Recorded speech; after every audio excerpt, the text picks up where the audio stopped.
You, John Fitzgerald Kennedy, do solemnly swear. I, John Fitzgerald Kennedy, do solemnly swear. That you will faithfully execute the office of President of the United States. That I will faithfully execute the office of President of the United States. And will, to the best of your ability.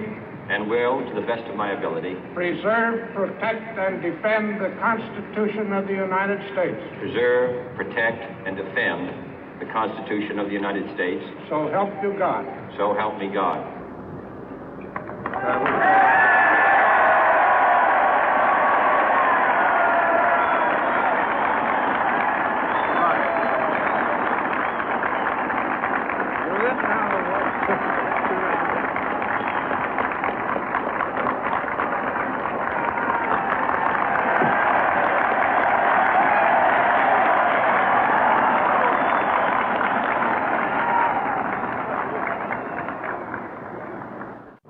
Vice President Johnson, Mr. Speaker, Mr. Chief Justice, President Eisenhower, Vice President Nixon, President Truman, Reverend clergy, fellow citizens.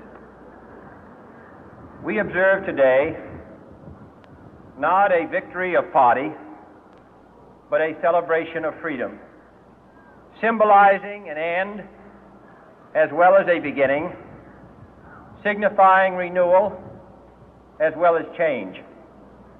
For I have sworn before you and Almighty God the same solemn oath our forebears prescribed nearly a century and 3/4 ago. The world is very different now, for man holds in his mortal hands the power to abolish all forms of human poverty and all forms of human life. And yet the same revolutionary beliefs for which our forebears fought are still at issue around the globe.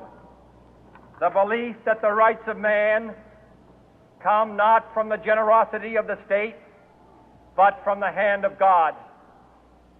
We dare not forget today that we are the heirs of that first revolution. Let the word go forth from this time and place to friend and foe alike that the torch has been passed to a new generation of Americans born in this century, tempered by war, disciplined by a hard and bitter peace, proud of our ancient heritage, and unwilling to witness or permit the slow undoing of those human rights to which this nation has always been committed and to which we are committed today at home and around the world.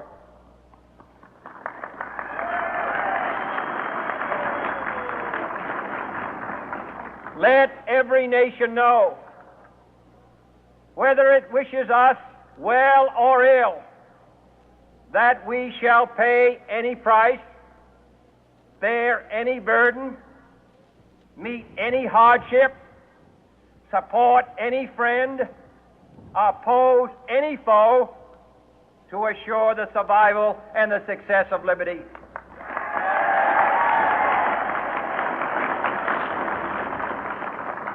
This much we pledge and more. To those old allies whose cultural and spiritual origins we share, we pledge the loyalty of faithful friends. United, there is little we cannot do in a host of cooperative ventures. Divided, there is little we can do, for we dare not meet a powerful challenge at odds and split asunder. To those new states whom we welcome to the ranks of the free, we pledge our word that one form of colonial control shall not have passed away merely to be replaced by a far more iron tyranny.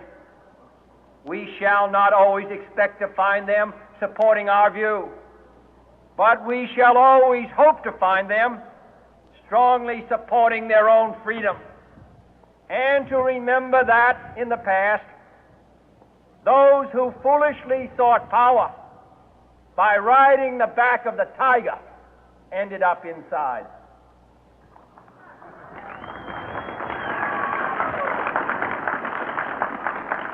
To those people in the huts and villages of half the globe struggling to break the bonds of mass misery, we pledge our best efforts to help them help themselves for whatever period is required, not because the communists may be doing it, not because we seek their votes, but because it is right. If a free society cannot help the many who are poor, it cannot save the few who are rich.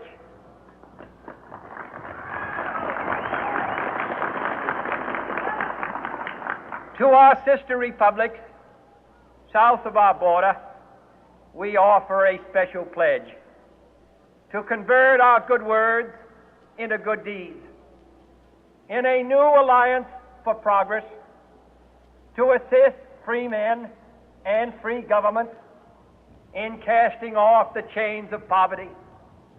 But this peaceful revolution of hope cannot become the prey of hostile powers.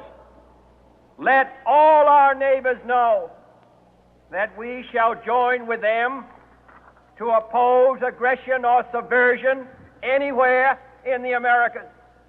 And let every other power know that this hemisphere intends to remain the master of its own house.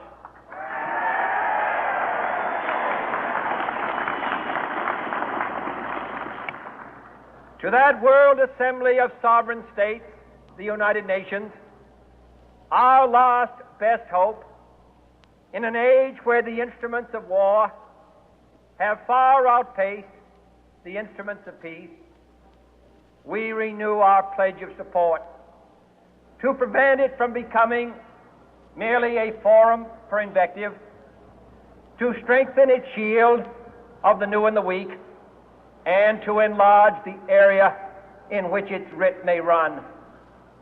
Finally, to those nations who would make themselves our adversary, we offer not a pledge, but a request that both sides begin anew the quest for peace. Before the dark powers of destruction, unleashed by science, engulf all humanity in planned or accidental self-destruction, we dare not tempt them with weakness, for only when our arms are sufficient beyond doubt can we be certain beyond doubt that they will never be employed. But neither can two great and powerful groups of nations take comfort from our present course, both sides overburdened by the cost of modern weapons, both rightly alarmed by the steady spread of the deadly atom, yet both racing to alter that uncertain balance of terror that stays the hand of mankind's final war. So let us begin anew, remembering on both sides that civility is not a sign of weakness, and sincerity is always subject to proof. Let us never negotiate out of fear, but let us never fear to negotiate.